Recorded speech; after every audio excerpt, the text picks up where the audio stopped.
இன்னும் ருசிக்கலாம்ல. இன்னைக்கு நம்ம பார்க்க போறது பாசிப்பருப்பு மட்டன் ரசம். இது பாத்தீங்கன்னா ஜலதோஷம் இருமலுக்கு ரொம்ப நல்ல ரசம் இது.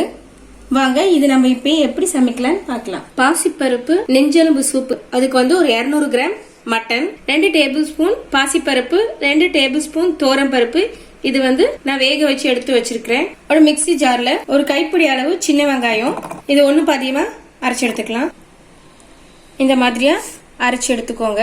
இப்போ ஒரு மிக்ஸி ஜார்ல நான் 2 டேபிள் ஸ்பூன் மிளகு, 1/2 டேபிள் ஸ்பூன் சீரகம், 1 டேபிள் ஸ்பூன் பெருஞ்சீரகம் இதெல்லாம் இந்த மிக்ஸி ஜார்ல சேர்த்துக்கலாம்.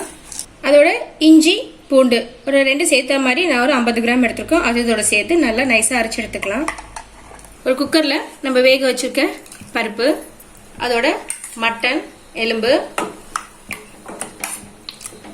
சின்ன வெங்காயம், ஒரு தக்காளி, ஒரு பச்சை மிளகாய், இதோட அரைச்சி வச்சிருக்க மிளகு, ஜீரகம், சோம்பு, இஞ்சி பூண்டு ஒரு 2 டேபிள் ஸ்பூன் அளவு சேர்த்துக்கோங்க.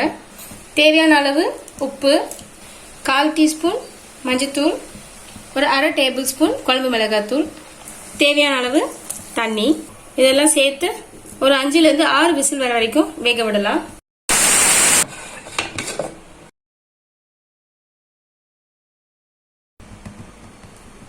ஒரு 2 டேபிள் ஸ்பூன் அளவு எண்ணெய் ஊற்றிருக்கேன். இதில் வந்து ஒரு பிரிஞ்சி இலை, ஒரு 2 துண்டு பட்டை, ஒரு லவங்கம், கருவேப்பிலை ரெடி பண்ணி வச்சிருக்கேன்.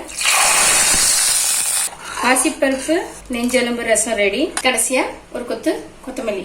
பாசிப்பருப்பு நெஞ்செலும்பு ரசம் ரெடி. இது ஜலதோஷம் இருமலுக்கு ரொம்ப நல்லது. கண்டிப்பா இந்த ரசத்தை நீங்க ட்ரை பண்ணி பாருங்க.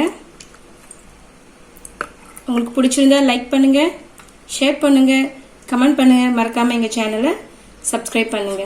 Thank you for watching.